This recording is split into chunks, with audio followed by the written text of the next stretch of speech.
In nomine Patris et Filii et Spiritus Sancti. Amen.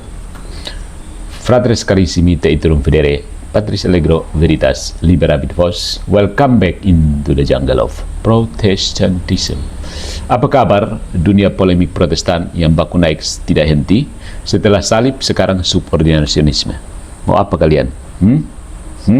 Balik ke Konsili Trente, baca baik-baik dan buang segala macam bidat yang membuat kalian tidak pernah bisa akur sampai detik ini ya. Oke, teman-temanku sekalian, kita akan berkatekese soal ketundukan kekal dalam doktrin Trinitas. Ketundukan kekal. Saya pakai bahasa Indonesia ya, tidak usah pakai subordinationism ya. Ketundukan kekal dalam doktrin Trinitas. Stillman MYM dan pembongkarannya dalam mode Allegro. Stillman itu apa? Stillman itu kita tunjukkan kekuatannya. Kita angkat-angkat dulu, baru kita banting kembali. Jadi mari kita angkat-angkat supaya jangan dituduh kita strawman. Kita puji dia dulu, poles dia baik-baik. Orang daun berhaimi dulu, wilatang kau. Nanti baru kita acet, pelintir satu kali. Oke, Stillman MYM dan pembongkarannya dalam mode Allegro. Tahu tuh kalau mode Allegro, pedis. Kayak luat timur itu. Oke, ini bagian pertamanya Stillman dari Allegro. Potret terbaik dari posisi MYM dalam tanggapannya terhadap ketundukan kekal dalam Trinitas. Oke, supaya kritik ini tidak jatuh pada karikatur, kita mulai dari niat terbaik MYM seperti yang dia bayangkan. Versi paling kokoh, paling rapih, paling mulia. Kita beri dia kehormatan dipahami dalam bahasa terbaiknya sebelum kita letakkan argumennya di meja bedah. Dalam gambaran paling dermawan, MYM sebenarnya ingin mengatakan sesuatu seperti ini.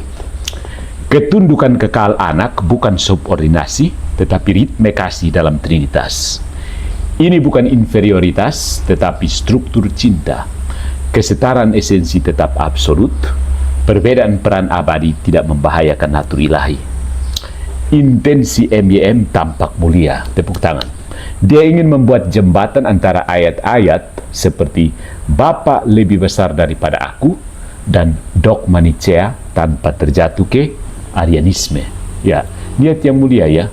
Kita harus beri aplaus. Nah, dalam Stillman ini kita dapati 3 maksud teologis MYM. Yang pertama, kesetaraan ontologis tetap dipegang teguh. Yang kedua, ada struktur relasional kekal, ordo, yang bukan hierarki kuasa, tetapi pola relasi cinta. Dan yang ketiga, ketundukan anak, putra, adalah ekspresi kasih, bukan tanda inferioritas. Nah, untuk memoles struktur ini, MYM ya biasanya atau ingin terlihat merujuk, meskipun tidak eksplisit, pada 3 sumber konseptual. Yang pertama dari Wayne Grudem, teolog evangelikal konservatif. Dia menekankan bahwa perbedaan peran tidak mengancam kesetaraan esensi. Nah, MYM menyerap gagasan kesetaraan natur, homoousios, dan peran relasional yang stabil antara Bapa dan Putra dari Wayne Grudem. Kemudian konsep order of creation. MYM menarik paralel antara tatanan ciptaan dan ordo ilahi. Dalam gambaran terbaiknya, dia mencoba mengangkat struktur pasangan pria-wanita, kepemimpinan dan ketundukan, dan sebagai refleksi samar dari ritme relasional Trinitas.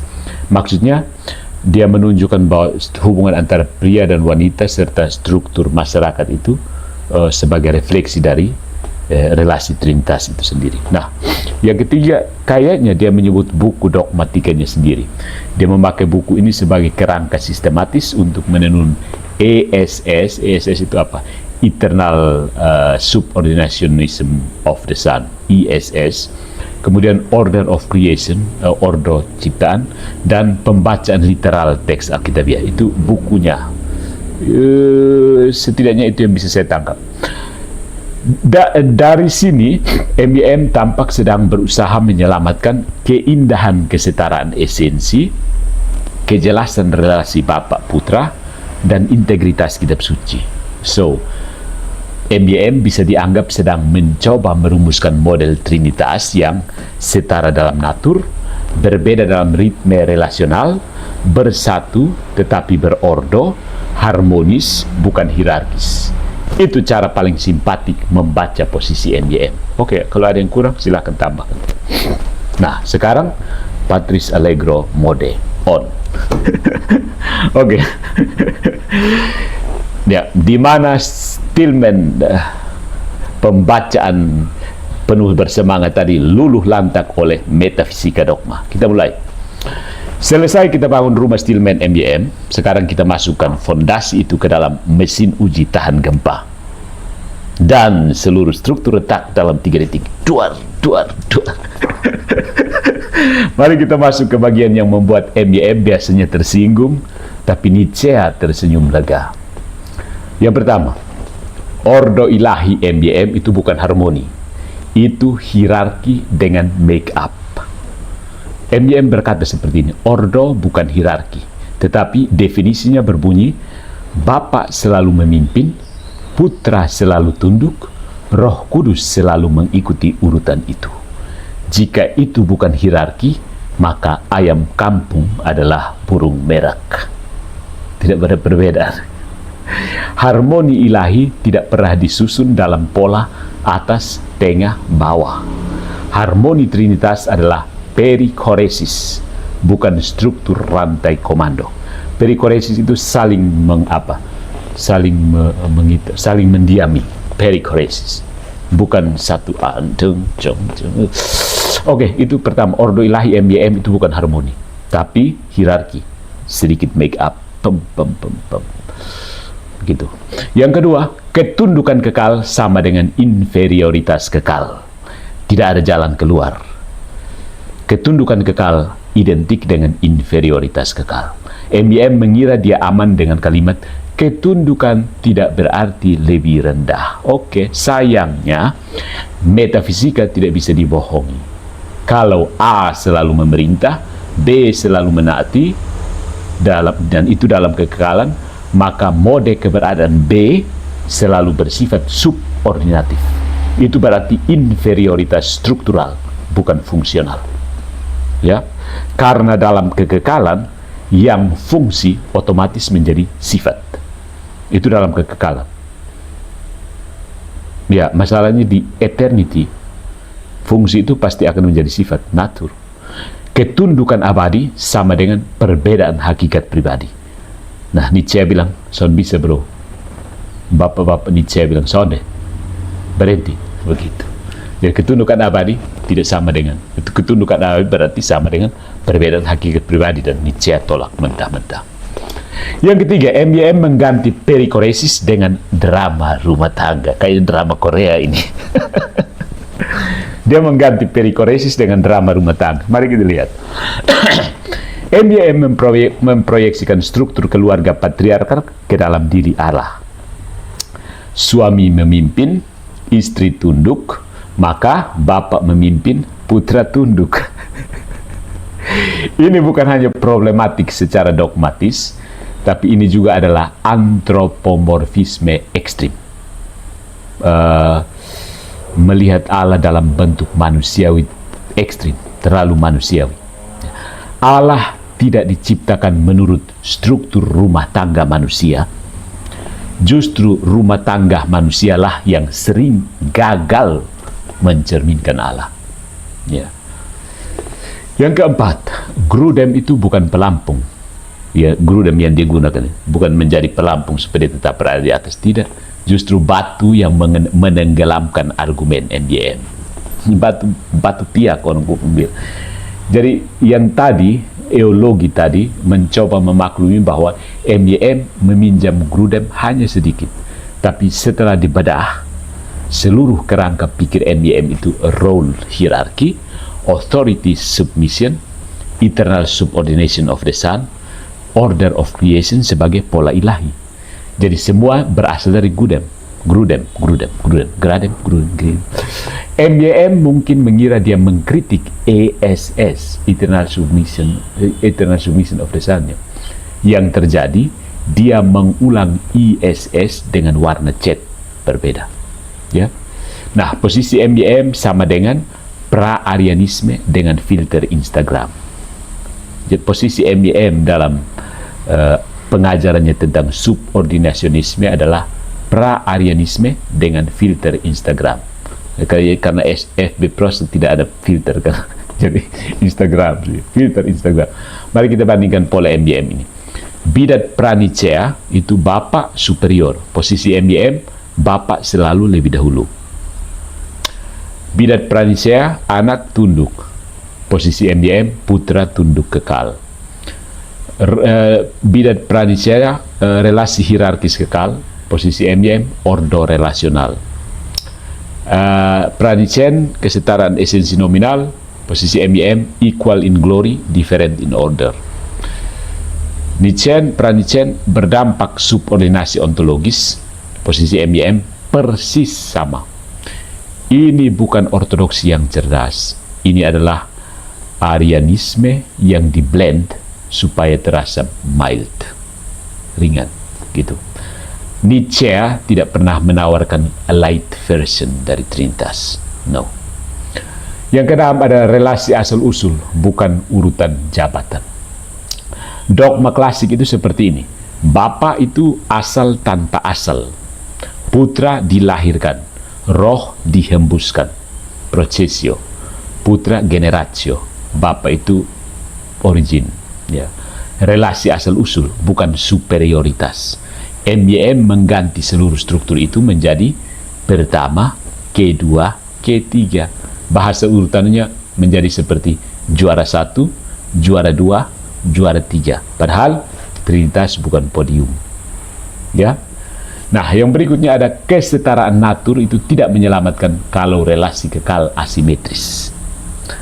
Kesetaraan natur yang dia gunakan, dia pakai istilah itu, tidak menyelamatkan kalau, maksudnya tidak menyelamatkannya sebagai bidat, kalau relasi kekal itu asimetris. MBM selalu berkata dalam pembicaranya, equal in power and glory. Tetapi jika anak atau putra selalu tunduk, maka ketundukan menjadi sifat pribadi menjadi modus keberadaan, dan modus keberadaan menentukan posisi ontologis. Kesetaraan natur adalah tubuh pohon. Tetapi akar hierarkis MBM membuat pohon itu tumbang dari dalam. Krik, krik, krik. Jadi kesimpulan seperti ini, saudara-saudara. MBM mengira dia sedang membela ortodoksi, padahal dia masih di barak subordinasionisme. Dia masih di barak yang sama.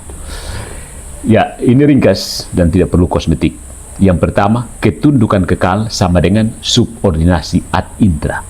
Itu subordinasi ad intra. Yang kedua, subordinasi ad intra itu ditolak Nietzsche. Yang ketiga, apapun label yang MBM beri, entah itu harmoni, ordo, ritme, struktur, dia tetap mengajarkan apa yang telah dibongkar 1700 tahun lalu. Ironinya adalah ini.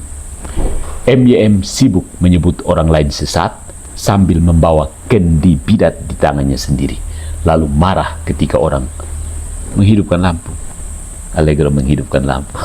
Dan itu sayangnya bukan masalah emosional, itu masalah argumen yang runtuh oleh logika dogmatis. Ya. Nah, saudara-saudara, retorika MBM dan sebagai penutup ya dari pembicaranya tentang pengajarannya tentang subordinasionisme, ada pola-pola yang tidak pernah dia sadari. Kalau seluruh argumen dogmatisnya kita sederhanakan, tersisa satu simpul persoalan yang membuat MBM sulit membebaskan diri dari labirin yang dia bangun sendiri. Gaya retorikanya selalu menggantikan analisis. Polanya berulang, dapat ditebak, dan seringkali lebih keras suaranya daripada kedalaman isinya. Pola retorika MBM bisa dibaca seperti ini. Mari kita lihat. Yang pertama, emosi duluan, definisi datang belakangan. Pokoknya bangun emosi, hantam semua orang, kumis, jenggot, kepala. Emosi dulu, definisi belakangan. MBM memulai dengan nada tinggi, menuduh, memojokkan, meremehkan, tetapi ketika definisi diminta, dia bergeser. mengaburkan istilah atau mengganti kata kunci. Ini bukan argumentasi, ini kompensasi volume namanya. Kompensasi volume. Yang berikutnya, klaim besar tanpa fondasi. Dia memakai istilah seperti ordo, harmoni ilahi, ketertiban, seolah itu konsep teknis yang siap dipakai. Padahal dia tidak pernah menunjukkan bagaimana konsep itu bekerja dalam metafisika ad indra. Ya, metafisika di dalam diri Tuhan sendiri, metafisika ad indra. Retorika menjadi kain penutup lubang logika. Yang ketiga ada anti-ESS, tetap secara deklaratif, tapi ternyata ESS secara struktural. Jadi dia itu anti bidat subordinasionisme dalam tapi hanya deklaratif. Karena secara struktural ternyata dia itu bidat juga, bidat subordinasionisme. Jadi MBM sering menolak ESS dengan suara lantang, tapi ketika kita lihat argumennya, dia mengulang pola yang sama persis. Otoritas, ketundukan kekal, urutan peran abadi, dan relasi yang asimetris. Dia tidak sadar dia sedang berdiri di kapal yang sama dengan yang dilawannya itu. Kemudian dia menyerang personal, bukan proposisi. Ketika argumen melemah, dia menyerang pribadi, kumis, gaya bicara, denominasi, kedisiplinan studi. Itu bukan hermeneutika, itu mode bertahan diri, survival, mode on. Dalam debat serius, itu disebut retreat under smoke, muntaber, mundur tanpa berita di balik semak-semak, begitu. Yang kelima, klaim aku tidak subordinasianis, tapi membela seluruh strukturnya. Dia seperti orang yang berkata, saya bukan monarki absolut, saya hanya raja yang memerintah tanpa batas. Deklarasi tidak menyelamatkan dari konsekuensi struktur, ya. Kamu menyatakan begini, tapi struktur kamu lain. Kemudian menutup celah dengan istilah spiritual. Ketika logika tidak menolong, dia mengemukakan kata seperti kerendahan hati, relasi kasih, ritme ilahi. Bahasa puitis dijadikan pagar pembatas, berharap orang berhenti memeriksa isi di dalamnya. Ini mistifikasi retoris, bukan klarifikasi dogmatis. Masih ada lagi, dia mengutip sumber untuk kesan akademis, bukan untuk substansi. Dia menyebut Grudem atau Order of Creation, tapi tidak pernah menunjukkan bagaimana hal itu selaras dengan Nicea, Kapadokia, Athanasius, Thomas Aquinas, karena memang tidak selaras. Dia mengutip bukan untuk dialog, tetapi untuk dekorasi. Jadi gaya retorika MBM seperti jubah yang berterbangan tertiup angin keras, dramatis di mata yang jauh, tetapi kosong ketika kita mendekat. Dia sibuk mengangkat suara, bukan kehati-hatian. Dia memoles istilah, bukan memeriksa esensi. Dia menuduh orang sesat, tapi tidak sadar sedang mondar-mandir di teras ajaran yang telah ditegur gereja sejak abad keempat. Kalau retorika adalah kabut, maka dogma adalah matahari. Dan begitu matahari bersinar, kabut itu hilang. Tinggal struktur argumentasi yang tidak lagi bisa bersembunyi. Di titik itulah posisi MBM terlihat sepenuhnya. Dipenuhi niat baik, tetapi jatuh pada pola subordinasianisme yang dia kira sudah dia hindari. Ya, jadi selesai di sini. Kita tahu bahwa dia berniat bermaksud baik, tapi karena metafisikanya kurang mendasar, tanpa landasan metafisika yang jelas, dia terombang-ambing. Dan ternyata struktur argumennya menghantarkan dia ke halaman bidat yang sama. Jadi serangannya terhadap subordinasianisme itu hanya kuah kosong ternyata ya. Dia tidak menyerah karena dong kan satu versi, satu server mereka. Ini hanya seolah-olah berputar-putar, tapi ternyata satu server juga ya. Oke. Keep calm and stay away from Protestantism.